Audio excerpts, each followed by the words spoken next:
Zené, bienvenida. Buenas noches, gracias. Tengo una cantidad infinita de preguntas para hacerte, así que vamos a tener que hacer algunas nomás porque el tiempo sabés que es muy restrictivo en la televisión. Pero quiero empezar mostrando este libro que vos acabás de sacar con Gabriel Bomaro, quien ya Gabriel se dedicó a estudiar el fenómeno de Cambiemos en su momento, el macrismo, el PRO, etc. El sueño intacto de la centroderecha, y el subtítulo que dice, y sus dilemas después de haber gobernado y fracasado. A mí en este título y subtítulo me llaman la atención dos cosas. Intacto, el sueño intacto. ¿Y qué pasó? ¿Qué significó para este grupo humano, para Juntos por el Cambio, el gobierno? ¿En qué se transformó después de haber gobernado? Si es que se transformó en algo. ¿En qué los ves detenidos en el tiempo como si el gobierno no hubiera pasado? Usás la palabra fracasado, que a ellos les molesta. Ellos dicen, tuvimos una frustración, pero no un fracaso. Una derrota, pero no un fracaso. Contanos a ver si nos ponemos en el 2015, cuando surgió Juntos por el Cambio, y ahora, ¿qué pasó en el medio? Antes de llegar a la actualidad, ¿no? Total. El libro, de hecho, ofrece un balance, ¿no? Reconstruye esos 4 años de gobierno, ¿no? Como vos decís, Gabriel trabajó antes mucho tiempo sobre el PRO, en su libro anterior, La larga marcha de Cambiemos, sobre la llegada al poder. Y en este libro trabajamos a la vez sobre el armado político de la coalición, sobre el modo en que se forjó y sus distintas patas y los distintos lugares que ocupan, y también un balance sobre sus años de gobierno y qué pasó después, de qué manera se reacomodaron después de perder las elecciones, después de perder la reelección de Macri. Y podríamos decir que ese paso por el poder les dejó bastantes lecciones que podemos conversar sobre ellas, que los distintos líderes del PRO, sobre todo, pero de Antes Cambiemos y Juntos por el Cambio, hicieron distintas evaluaciones, podemos decir, ¿no? De ese fracaso, es verdad, ¿no? La palabra fracaso puede ser un poco fuerte, digamos, ¿no? A las distintas personas les resuenan distintas cosas del título, y uno podría decir fracasó en sus propios términos, ¿no? Fracasó en el sentido de que no logró hacer un programa de reformas agresivo, fuerte, el programa de máxima, podríamos decir, que tenía Macri en la cabeza y que explicitó después de las elecciones de medio término, después de las elecciones de 2017, en el sentido de que prometió que la inflación era algo fácil de manejar y se fue con más inflación de la que llegó, se fue con más pobreza de la que llegó, ¿no? En el sentido de la performance económica, y también, sin duda, en el sentido de no haber logrado la reelección al habérselo propuesto, ¿no? Que eso fue como una situación inédita en la historia reciente de Argentina. Sin embargo, es cierto, y el libro, ¿no? El libro, trabajamos mucho con Gabriel, trabajamos más de 4 años en este libro, entrevistamos a muchos de sus protagonistas, a muchos dirigentes de las distintas patas de Juntos por el Cambio, también entrevistamos a empresarios, a sindicalistas, a líderes de movimientos sociales, porque parte del libro también se pregunta por los apoyos, ¿no? Por las coaliciones de apoyo y las coaliciones de veto del gobierno, ¿no? Que tanto podían contar con qué tipo de actores organizados para acompañarlos en el gobierno, en el poder, en su proyecto, y cuánto otros actores también organizados funcionaron como actores de bloqueo de parte de sus proyectos. Pero podemos decir, sin duda nosotros nos tomamos muy en serio, ¿no? A este actor, por eso trabajamos tanto sobre él, y sin duda también vemos sus logros, digamos, sus éxitos, que no son menores, y creo que la etapa en gran medida da cuenta de ellos, ¿no? Da cuenta de un partido, de una coalición de centroderecha competitiva que logró gobernar y llegar al término de su gobierno, y que terminó el gobierno con una base electoral bastante consolidada, con un electorado bastante consolidado, con el 40% de los votos incluso, y con una movilización en las calles de la cual antes el PRO renegaba, y que en esas marchas del Sí se puede, ¿no? En cierto sentido consolidó a Macri como un líder político, le dio cierta épica incluso en la derrota, y dejó a ese electorado movilizado después, digamos, disponible, bastante más comprometido con ese gobierno aún en la derrota. De todo lo que dijiste, me detengo en un puntito. Vos dijiste hay distintas lecturas, interpretaciones de lo que vos llamás un fracaso o de la experiencia de gobierno. ¿En qué medida esas distintas lecturas del pasado organizan el debate actual en Juntos por el Cambio? En una medida enorme, sin A ver, duda ¿por qué? alguna, ¿no? Otra bajada que habíamos pensado era lecciones de un gobierno que perdió la inocencia en el poder, ¿no? Eso como sobre cómo el paso por el poder hace ver a los actores políticos que las cosas son bastante más difíciles de hacer en este, Sí. en este país, que es bastante difícil de gobernar por lo demás. Y esa, digamos, aquello que no se pudo hacer, aquello que no se logró, ¿no? Macri lo dice bastante claro en primer tiempo y lo dice mucho más claro todavía en su segundo libro, en ¿Para qué? Digamos, ¿no? Esa idea de que parte del problema, digamos, no podríamos decir parte de la ecuación que sacan Mauricio Macri y también Patricia Bullrich, es que había que ir más rápido, digamos, que había que ir más a fondo, que no hay que perder tiempo, ¿no? Que obstáculos va a haber siempre y que entonces hay que avanzar más rápido sobre ellos, ¿no? Un discurso mucho más maximalista, podríamos decir, y ni hablar que es un discurso mucho más definido en términos programáticos hoy, ¿no? En 2023, que lo que era en 2015, eso sin duda alguna. Pero podríamos decir que en términos de programa, las disidencias, las diferencias de los actores son bastante menores, ¿no? Hay algo que se fue consolidando bastante claramente en términos de programa en Juntos por el Cambio y que está bastante más explícito, ¿no? Que es más nítido en el discurso de los actores incluso y en la escena pública también es mucho más decible hoy en día que lo que era en 2015. En cambio, para Horacio Rodríguez Larreta, digamos, ¿no? Parte de la elección, digamos, ¿no? Es una idea de un regreso a las fuentes, podríamos decir, de aquello que lo hizo tan competitivo al PRO en la ciudad de Buenos Aires, de aquello que lo hizo no ser un partido de derecha testimonial o que pudiera apuntar solo a la legislatura o al Congreso de la Nación, sino un partido con vocación de poder, ¿no? Un partido más pragmático, que se acercó más al centro. Ahora, si vos le preguntaras a Rodríguez Larreta, estoy yendo al Rodríguez Larreta que propone algo distinto ahora, pero relacionado con esto, si Sí. le preguntaras, Larreta, ¿por qué a Macri le fue mal? ¿Él qué contestaría? ¿Y en qué medida eso que contesta modela la forma en que él está pensando su futuro? Yo diría que en ese sentido la lección que saca Larreta se parece bastante a la que sacan parte de los armadores peronistas del PRO, ¿no? Los armadores políticos. Los Monzó, digamos. Los Monzó, los Frigerio y sus distintas segundas líneas, ¿no? La idea de que había que ampliar las alianzas políticas, ¿no? Esta idea que después Larreta iba a decir de un consenso del 70%. Ellos, Monzó y Frigerio, que tuvieron lugares muy importantes, digamos, en el gobierno, ¿no? Uno fue presidente de la Cámara de Diputados, el otro fue ministro del Interior, pero tuvieron un lugar muy marginal en la definición de la estrategia, digamos, ¿no? Alguno de nuestros entrevistados nos decía brutalmente, cuando estábamos arriba de los 40 puntos de popularidad, no existían, ¿no? Bueno, habían sido muy importantes en la campaña, en la construcción de Cambiemos, y después en el gobierno tenían puestos institucionales importantísimos, pero no estaban llamados a definir la estrategia, ni tampoco, digamos, después, a partir de las elecciones de medio término, las candidaturas. Pero ellos insistían un montón en que había que ir a buscar, ¿no? En que había que negociar con los gobernadores peronistas de forma mucho más estructural, digamos, ¿no? No ley a ley, no en un poroteo de cada vez en ese toma y daca. Repartir poder, vos decís. Exacto, sin duda. Repartir poder, ampliar, ¿no? la sustentación política de ese programa de reformas que era ambicioso. O sea, es la idea que tiene Larreta para el futuro. Exacto, yo diría que esa es en gran medida la idea que tiene Larreta para el futuro, ¿no? La idea de que sin consensos, de que sin una base de sustentación más amplia, no solo en términos electorales, pero como vos mostrabas recién, en términos electorales es muy difícil porque ya no tenemos un escenario tan claramente bicoalicional y de repente tenemos un tercer actor que parece que va a sacar muchos votos. Ahora vamos Sí. ahí. Pero quiero decir, no solo en términos de apoyo electoral, sino también en términos de alianzas políticas más o menos duraderas que permitan hacer posibles, ¿no? Quizás inspirándose también en las coaliciones reformistas que tuvo la Argentina en el pasado.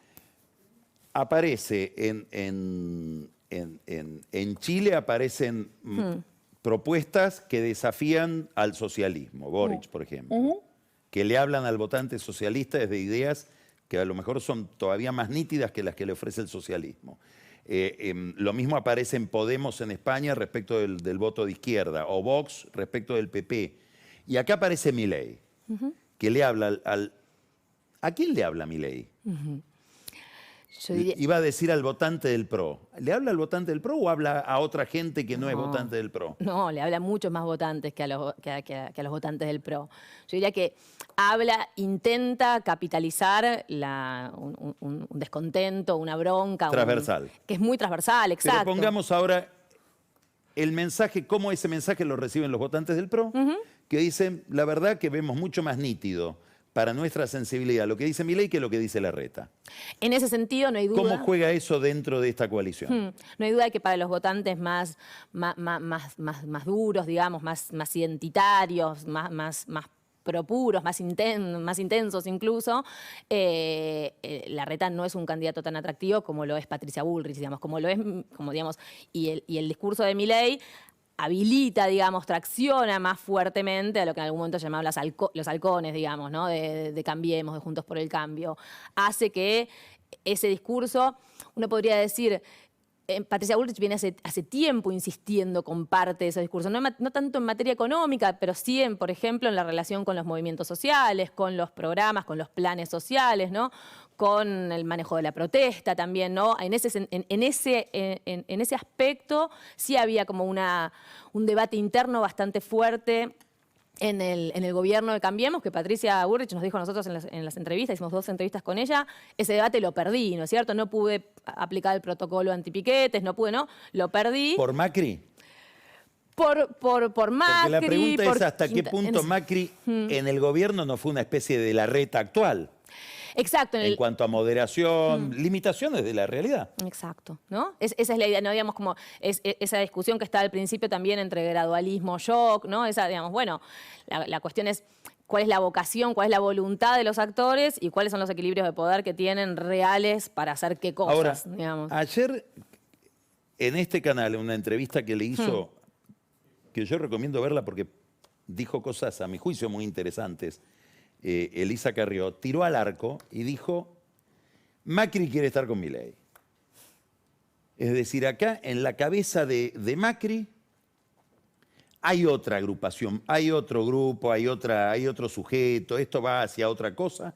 Probablemente si Macri quiere estar con Milei, hay que pensar que se va a partir esto.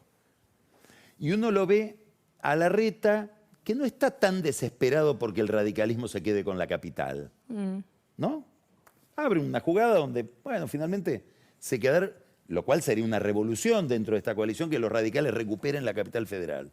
¿Vos crees que esta discusión está yendo a 2 formaciones políticas distintas, que Juntos por el Cambio se agotó y dentro de Juntos por el Cambio hay 2 proyectos distintos que no van a poder convivir más, o no? No, distintas cosas podría decir. Por un lado, pienso cuando estábamos cerrando el libro ya, entrevistando a algunos diputados, algunos dirigentes de la coalición cívica que ya nos decían que Elisa Carrió miraba con muy malos ojos, con mucha preocupación el crecimiento de Milei, con mucha preocupación y con mucha incomodidad que hubiera líneas del partido coqueteando con él, ¿no? Eso es algo que viene de hace tiempo. Y uno podría decir también que Macri que tiene mucha afinidad con el discurso económico de Milei, ¿no? Y que vemos un Macri con menos tapujos, digamos, ahora que en 2015, digamos, mucho menos eufemizado, podemos decir, ¿no? Que ese Macri que decía unir a los argentinos, pobreza cero, pero que uno no podía derivar un plan económico de ahí. Te hago una pregunta rapidita, sí, dale. Pero y con respuesta rápida, Sí. porque no te quiero cortar Bien. en tu argumentación. ¿Cuánto pesa en eso el alejamiento de Marcos Peña? Yo diría que mucho. ¿Eh? Yo diría que mucho, sin duda. Sí, sí. Volvamos. Sí.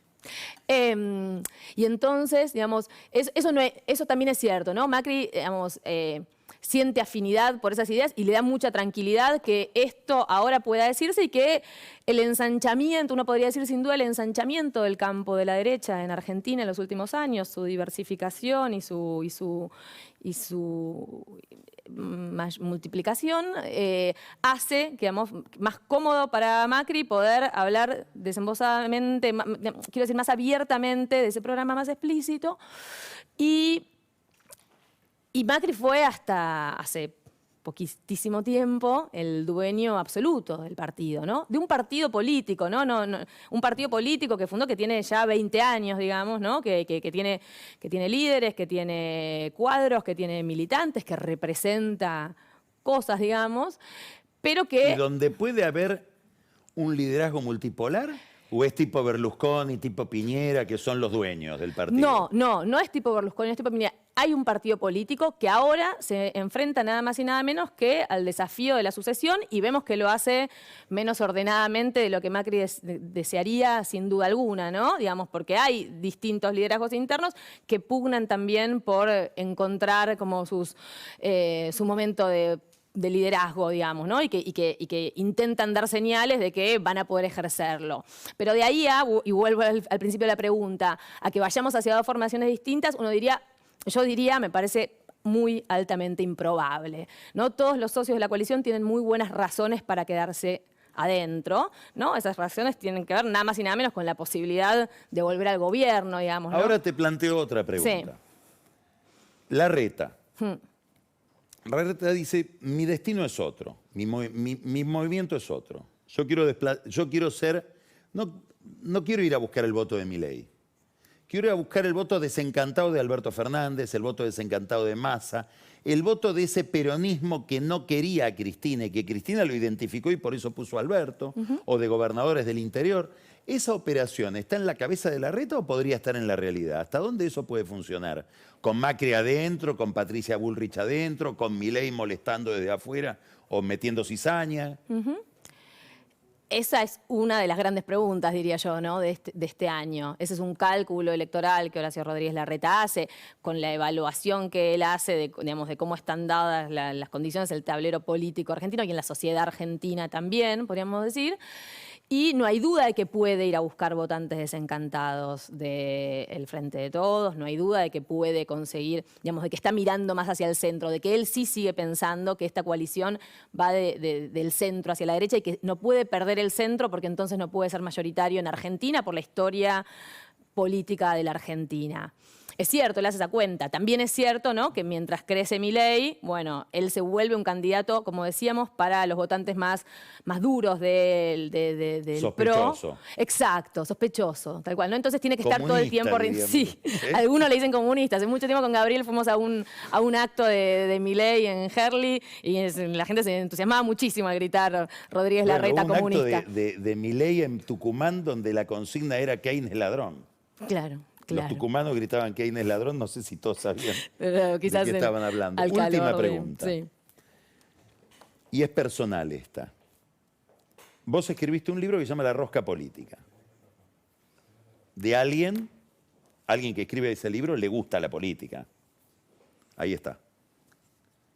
Yo tengo esa taza en mi casa. Tenés ese libro también, te lo mandé. Sí, tengo el libro, pero tengo la taza de material.